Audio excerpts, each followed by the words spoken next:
Hello everyone, this is my second video in circulatory system. In the previous one we have completed different types of circulatory system and importance of circulatory system.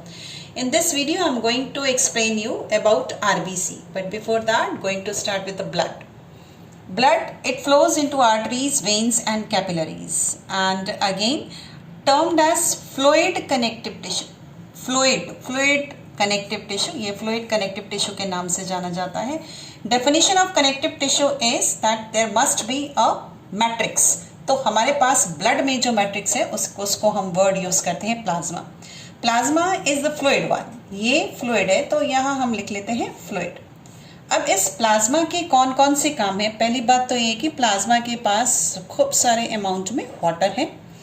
Second, इसके पास कुछ inorganic salt है.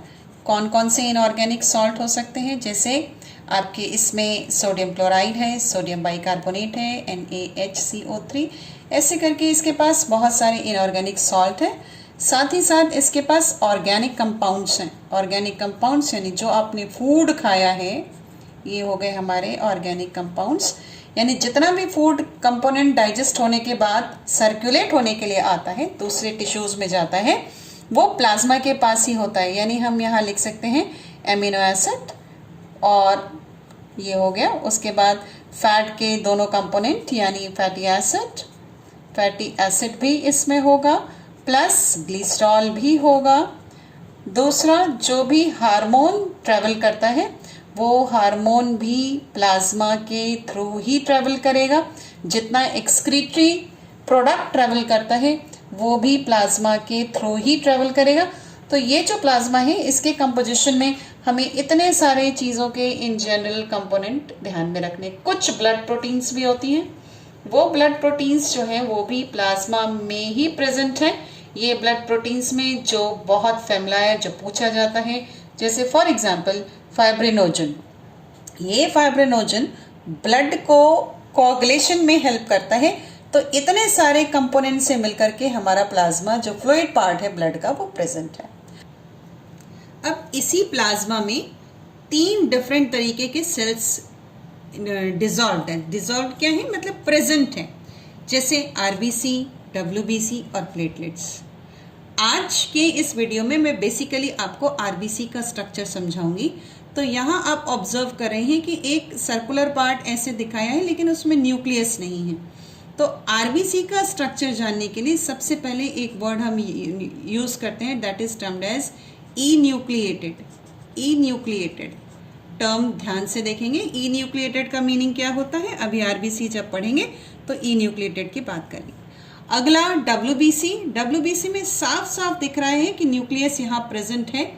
2 तरीके से nucleus present हो सकता है, यानी एक किसी टाइप के सेल में एक ही न्यूक्लियस है और दूसरे टाइप के डब्ल्यूबीसी में वो 2 लोब्ड या मल्टी लोब्ड भी हो सकता है. तो इसलिए 2 तरीके से सेल को ड्रॉ किया है. फिर यहाँ प्लेटलेट्स, जिसका काम ब्लड का क्लॉटिंग करना है, उसको भी आप देख सकते हैं कि सेल्स ड्रॉ की है लेकिन उसके अंदर न्यूक्लियस नहीं है. तो 3 डिफरेंट सेल्स के हमने कंपोनेंट लिए, आरबीसी, डब्ल्यूबीसी एंड प्लेटलेट्स. और अब नेक्स्ट हम चलेंगे स्ट्रक्चर ऑफ आरबीसी. अब बात करते हैं आरबीसी यानी first type of cell. RBC का पूरा नाम है एराइथ्रोसाइट. राइट, साइट को पहले भी पढ़ चुके हैं हम लोग. साइट का सीधा सीधा मतलब होता है सेल, और जहाँ भी हम वर्ड यूज करते हैं एराइथ्रो, कलर, इसका मतलब है कलर से, और वो हो गया रेड. अब आप ध्यान से नोटिस करिए कि आपके पास एक सर्कुलर स्ट्रक्चर है. आरबीसी ऑलरेडी हमने ड्रॉ कर रखा है, ठीक है. तो अगर ये सेल है तो डेफिनेट सी बात है इसके बाहर की जो मेम्ब्रेन होगी उसके लिए हम प्लाज्मा मेम्ब्रेन वर्ड यूज़ करेंगे. तो ये हमने प्लाज्मा मेम्ब्रेन लिख लिया जो कि आरबीसी की प्लाज्मा मेम्ब्रेन है. फिर इसके अंदर यहाँ पे साइटोप्लाज्म है, तो ये हमने इसका साइटोप्लाज्म ले लिया. और यहाँ पे जो न्यूक्लियस है वो नहीं है, सिर्फ एक डॉटेड लाइन दिखाई गई है, लेकिन हम वर्ड यूज़ करते हैं इन्यूक्लिएटेड, जैसा अभी पहले बताया. रीज़न ये है कि बिगिनिंग में इस सेल के पास न्यूक्लियस था, इट वॉज देयर, ये पहले था, बाद में ये हट गया. अब ये क्वेश्चन एग्जाम के लिए इम्पॉर्टेंट हो गया कि ऐसा क्या रीज़न है कि इस सेल का न्यूक्लियस हट जाता है डेवलपमेंट में. यानी जब अर्ली स्टेज में था तो ये था, जब फुल्ली डेवलप्ड स्टेज कंडीशन आई तो न्यूक्लियस डिसॉल्व हो गया, न्यूक्लियस खत्म हो गया। अगर पहले से ना होता तो हम वर्ड यूज करते ए न्यूक्लिएटेड, लेकिन पहले था और अब नहीं है तो हम वर्ड यूज करेंगे ई न्यूक्लिएटेड। ई न्यूक्लिएटेड का मतलब हो गया ये ई न्यूक्लिएटेड। अब ये जो आरबीसी है ये बाई कॉन्केव होती है, तो क्योंकि 2D डायग्राम है तो यहाँ से बाई कॉन्केव समझना मुश्किल है। एक पिक्चर ड्रॉ कर रखी है हम लोगों ने, ये देखिए हम आपको बाई कॉन्केव स्ट्रक्चर बना के दिखाते हैं। बाई कॉन्केव का मतलब होता है बिल्कुल बाई कॉन्केव लेंस की तरह, यानी यहाँ से ये अंदर की तरफ मर्ज है और यहाँ से ये अंदर की तरफ मर्ज है। अब अगला क्वेश्चन ये बन गया कि क्या रीज़न है कि इसका जो स्ट्रक्चर है वो बाई कॉन्केव हो जाता है। अब ऑलमोस्ट इस आरबीसी का जो डायमीटर है यहाँ से यहाँ इतना, ये डायमीटर यहाँ बना रखा है मैंने ऐसे, ये डायमीटर ये अप्रॉक्स 8 μm के बराबर होता है। कुछ कुछ बुक्स में ये 7.5 μm भी मेंशन है, और ये जो थिकनेस है ये 1.5 से लेकर के 2.5 μm के बीच में वेरी करती है। अब सीधी सी बात है कि सभी जानते हैं आरबीसी का मेन फंक्शन क्या होता है, कंडक्शन ऑफ ऑक्सीजन। तो वो ऑक्सीजन को कंडक्शन करने का काम जो है वो हीमोग्लोबिन का है। ये हमने लगा लिया साइटोप्लाज्म के बगल में हीमोग्लोबिन, यानी हीमोग्लोबिन जो है वो इस आरबीसी के अंदर यहाँ पर पाया जाता है। अब रीजन भी पूछते हैं कभी कभी कि why this haemoglobin is present into the RBC only, why it is not there into the plasma. जब इतने सारी चीजें प्लाज्मा में हो सकती थी तो ये क्यों नहीं है, इसकी भी बात करते हैं। आइए, अब मैंने यहाँ पे लिखा हुआ है वाई। वाई का मतलब आपको रीजन देना है कि क्यों आरबीसी बाई कॉन्केव है। Very important question for your exam. सबसे पहले एग्जाम की बात करते हैं, बाई कॉन्केव क्यों है। Reason to increase surface area, to increase surface area. जितना हम इसका सरफेस एरिया बढ़ा देंगे उतना ज़्यादा इसके अंदर हीमोग्लोबिन को कंडक्शन करना, हीमोग्लोबिन को रखने की कैपेसिटी बढ़ेगी। उसके बाद फिर एक मेम्ब्रेन है और ये स्ट्रक्चर जो गोल है उसके पास माइटोकॉन्ड्रिया नहीं है ना। अजीब सी बात कि ये खुद हीमोग्लोबिन जो है ऑक्सीजन को कैरी कर रहा है, लेकिन इस सेल के अंदर अपना खुद का माइटोकॉन्ड्रिया नहीं है। फिर वो पूछते हैं गिव रीजन, यानी वाई क्वेश्चन लगा दिया उन्होंने कि क्यों। तो रीजन ये है कि because it conducts oxygen with the help of haemoglobin. यहाँ ब्रैकेट में लिख लेते हैं हीमोग्लोबिन। तो क्योंकि वो अपना ही ऑक्सीजन अपने सेल के रेस्पिरेशन के लिए यूज ना करे, इसलिए माइटोकॉन्ड्रिया एब्सेंट है। लिखेंगे कैसे, that mitochondria is absent in RBC because the hemoglobin is present into the RBC and it conducts oxygen for the different tissues. So again anaerobic type of the respiration is there into the RBC. अब ये देखिए अगला फिर से एक Y लग गया। वो पूछ रहे हैं endoplasmic reticulum is also absent. RBC की ही बात कर रहे हैं हम लोग और इसमें ईआर नहीं है। अब आपकी हेल्प के लिए एक रफ स्केच में यहाँ बना रही हूँ जो आरबीसी का नहीं है। एक सेल बना रहे हैं, वहाँ पे एक न्यूक्लियस बना लेते हैं अंदर।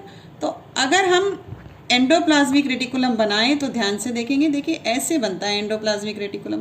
तो एंडोप्लाज्मिक रेटिकुलम किसी सेल को कंप्रेस होने से बचाता है, और हमें पता है कि इस आरबीसी को फाइन से फाइन कैपिलरीज, यानी अगर एक कैपिलरी ड्रॉ करें तो शायद बहुत ही बारीक, कैपिलरी को हिंदी में बोलते ही केशिका हैं। केशिका माने, केश माने बाल, यानी आप इमेजिन करिए कि आपके बालों के जितना पतला इतना बारीक केशिका होती है। That is in English it is to be termed as capillary, CAPILLARY। यहाँ हमने सिंगल बनाई है।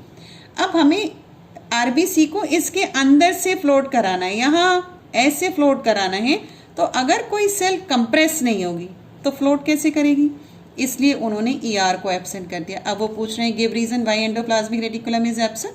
तो आपको रीजन में लिखना है because endoplasmic reticulum may cause hindrance in squeezing of this RBC from the capillaries. So this is the another reason why this endoplasmic reticulum is absent into the RBC. अब fourth point कि nucleus क्यों absent है, give reason why nucleus is absent. तो फिर एक rough sketch बना लेते हैं कि अगर किसी सेल में न्यूक्लियस होगा तो वो बाइकॉन्केव कैसे होगी, वो इधर से इधर कंप्रेस कैसे होगी और इधर से इधर कंप्रेस कैसे होगी। तो आपको लिखना है न्यूक्लियस इज एब्सेंट। यस, पूछ रहे हैं गिव रीजन, तो because because it converts into biconcave structure. Surface area बढ़ाना है और उसको बाइकॉनकेव रखना है. ये था आपके आरबीसी के एडेप्टेशन. सही वर्ड में बोला जाए, क्या अनुकूलता है, क्या एडेप्टेशन है जिसकी वजह से आरबीसी अपने काम को इतनी इफिशिएंटली, इतनी कॉम्पिटेंसी के साथ कर पा रही है. अब उस आरबीसी के पास जो हीमोग्लोबिन है उसका रोल पढ़ेंगे. ये देखिए हीमोग्लोबिन का रोल. सीधी सी बात है कि हीमोग्लोबिन का एक मॉलिक्यूल लिखने का तरीका बता रही हूँ. ऐसे लिखा, ऑक्सीजन के 4 मॉलिक्यूल, 4 मॉलिक्यूल्स ऑफ ऑक्सीजन. तो पहले तो हमने लगा लिया ऑक्सीजन और फिर हमने इसके कर लिए 4 मॉलिक्यूल्स को कंबाइंड करके एक कंपाउंड बनाता है और उस कंपाउंड को लिखने का तरीका है oxyhaemoglobin O2 in bracket it is to be written as 4.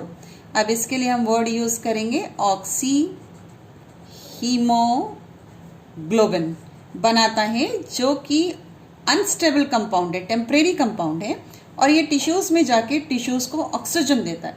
तो what is the role of haemoglobin? It combines with oxygen which is there into the lungs, reacts with oxygen to make a temporary compound termed as the oxyhemoglobin. एक चीज और सीखी हमने कि haemoglobin का एक molecule oxygen के 4 molecule को कंडक्ट कर सकता है. दूसरा, कंपोजिशन ऑफ हीमोग्लोबिन. हीमोग्लोबिन के लिए एक वर्ड यूज करते हैं, इसको बोलते हैं क्रोमोप्रोटीन. CHROMOPROTEIN. अब पहले भी बात कर चुके. क्रोमो का मतलब होता है कलर्ड और प्रोटीन का मतलब सीधा मतलब होगा कि हीमोग्लोबिन एक तरीके की प्रोटीन है. अब ये हीमोग्लोबिन एक कंपाउंड प्रोटीन की तरह है. इसको कॉन्जुगेटेड प्रोटीन के नाम से जानते हैं. देखिए क्या क्या कंपोनेंट है इसके पास.